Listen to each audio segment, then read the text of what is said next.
He's been a more productive quarterback. By the stats. By the numbers, and you know what? Maybe by the eye test. Let me throw these numbers at you, Shasky. This is going to blow you away. I was looking at this last night. I couldn't believe it. So Purdy, since the start of the regular season, when they opened up in Pittsburgh. Last year. Purdy's thrown for damn near 6,000 yards in 22 games. Incredible.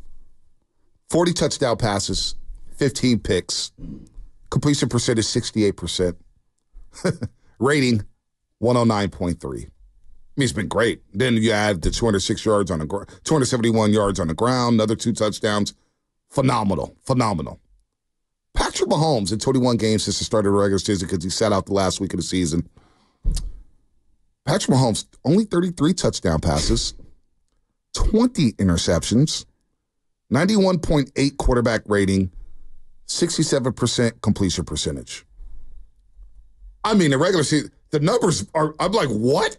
Mahomes has thrown 5 more picks in 1 less game. Okay, but I mean, are you factoring in the context of one guy makes $50 million, and so your weapons are going to be less expensive, and you have to go younger, which they did through the draft, and the other guy makes less than $1 million, and your weapons are very expensive. There's no doubt. Right? Like, that's baked into. The other thing is this, and this is just how I view it. You could tell me, Joe, there are 3 young basketball players playing better basketball since the start of last year than Steph Curry. I don't care. It's Steph Curry. No, I hear you. I don't care what stats you throw in my face because it's Steph Curry. There are certain guys who supersede the numbers. And Mahomes is at that spot. It's like, to me, and I get it. Purdy's been awesome. To me, it's more of a look how great Purdy's been than Purdy's better than Mahomes. And I don't think that's what you're saying. No, I'm not saying that at all. I think you're just trying to basically say, like, he's been so good, his stats are significantly better than Mahomes. I think it goes to that, too. You know, look, I'm not taking, yes, I'm going to make myself clear because I know how people twist words. I never said I would take Mahomes over Purdy. That. But I think we underrate how well Purdy has been playing. And these weapons that, these weapons that Purdy has had, Jimmy had these weapons, Trey had these weapons. He's taking this to another level. And so I'm not going to sit here and say these regular seasons, it means nothing here. He's thrown for damn near 600 more yards than Patrick Mahomes. Not only that, it tells me that Purdy hasn't played at such a high level that for some reason we're just scared to say, damn, this guy's playing elite football. And yeah, I get the weapons, right? Mahomes is making all the money. They got rid of Tyreek Hill. You still has Travis Kelce. You still have Andy Reid. You still have Matt Nagy. You have all these great offensive minds in the room. All right, I'm going to take away Matt Nagy. I'm just flexing. Andy Reid's right there. Mahomes is great. There's no doubt about it. But when you look at the side-by-side comparison and you look at just the numbers and you watch the games, Purdy's been excellent. And I think we underrate that. And we're afraid to say it, that Purdy has been playing at a very high level. But there are, yes, true.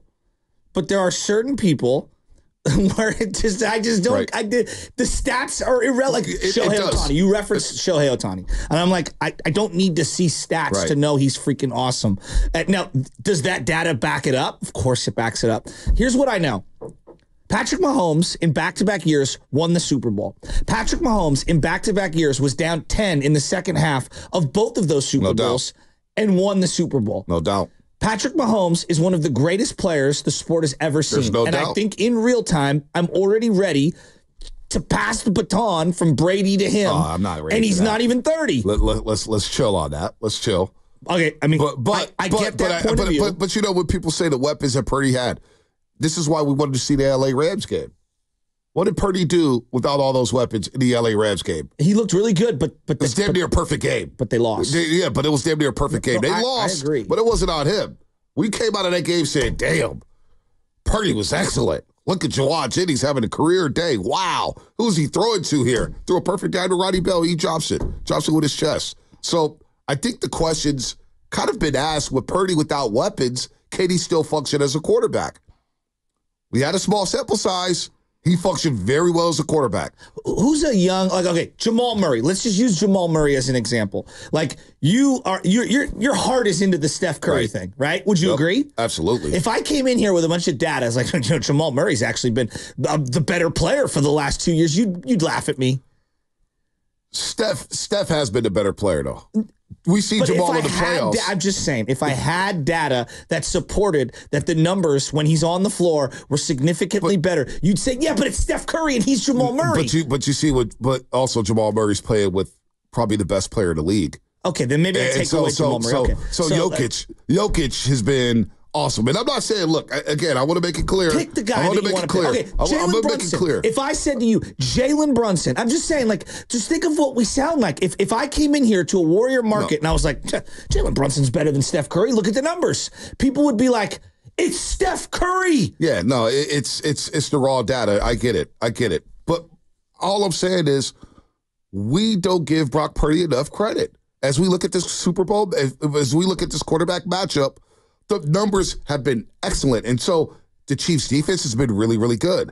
Has the Niners' defense been good? No, the offense over the last season and a half has had to carry this defense. They had to carry this defense. Those are facts right there.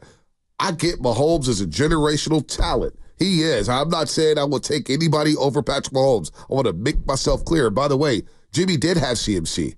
He had CMC for a couple games and probably started playing his best football with Christian McCaffrey. So that's not factually correct, 5-0. He did have CMC.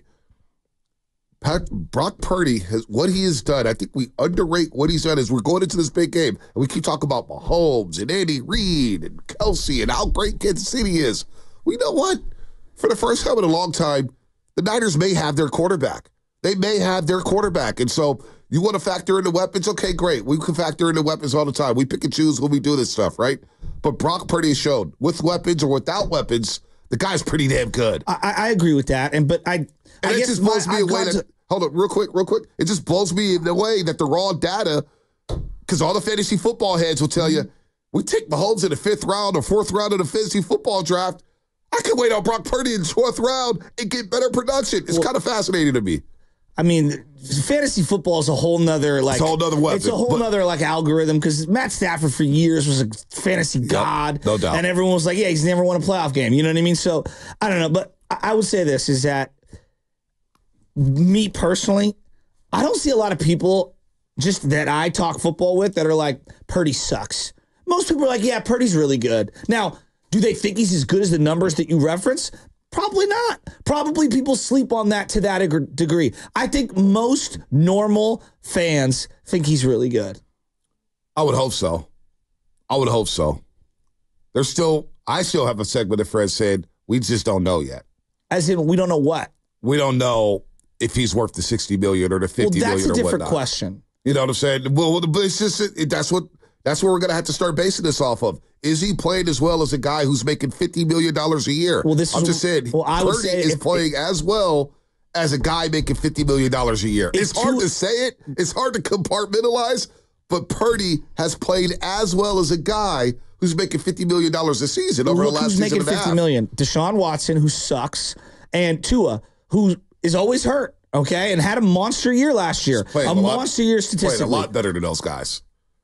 I would take Purdy in a San Francisco second over Tua and Deshaun, and it's not even close. So if that's what $50 million is worth, then Purdy is absolutely worth $50 million. But isn't it crazy that Mahomes, who's getting this 50, that Purdy over the last season and a half in the regular season has played just as well as it's hard to say. It's hard to compartmentalize, and I know people are going to crush me for saying it. Well, he was an MVP candidate. I don't think it's that outlandish. I think I'm looking at the Comcast Business Text line. I think people do think it's outlandish. It is kind of crazy that this guy, who was the last pick of the NFL draft, has played as well, if not better, in the regular season than one of the greatest quarterbacks we've ever seen. I mean, there's been, there's different ways of looking at this. Mahomes makes his money winning 4 games last year on the road, essentially. Or I guess the one was at home against Miami. But, he's a playoff guy now. The regular season is irrelevant to Patrick Mahomes. No doubt. There is almost nothing he can do in a regular season to sway everyone's opinion. Now it's about legacy and championships and filling the cabinet. Whereas Purdy is trying to get that first one. Yep, I just think they're at different spots in their career. No, they're in different spots. They're in different spots, no doubt about it. But it's just polarizing to me that nobody will ever bring that up nationally. Nobody would bring this up nationally that Purdy has played just as well as a lot of quarterbacks in this league. And for some reason, I still think there's, even on Sunday, right? The Jackals, as Guru would say, are ready to hop on Brock Purdy if he can't help this team against a great defense in Kansas City. If he can't help the Niners win that game on Sunday. Like, if he wins that game on Sunday. Bonta, all the good quarterbacks in the league, Joe Burrow, Josh Allen, Aaron Rodgers, like when he was good, everyone is waiting to jump down their throat for why they lost all the time. All the time. Right. They had Josh Allen lost that game to that Jets team, I could have seen the next day everyone. That's what happens at the position. Now, I do believe Brock, more than most, gets over-criticized. Nationally. Exactly. And those guys are made men. We can continue the conversation. 888-957-9570. We got Herm Edwards coming up at 7:20. The coach of the former coach of the New York Jets and, of course, the Kansas City Chiefs. We'll talk to Herm Edwards at 7:20 about this game on Sunday. We'll get into Andy Reid and Bill Belichick as well. What coaching tree would you rather have? Bill Walsh, Andy Reid, or Bill Belichick? Fascinating coaching trees. We'll get into that, too, as well. That's coming up, brought to you by Fremont Bank, celebrating 60 years of full-service banking with no compromises.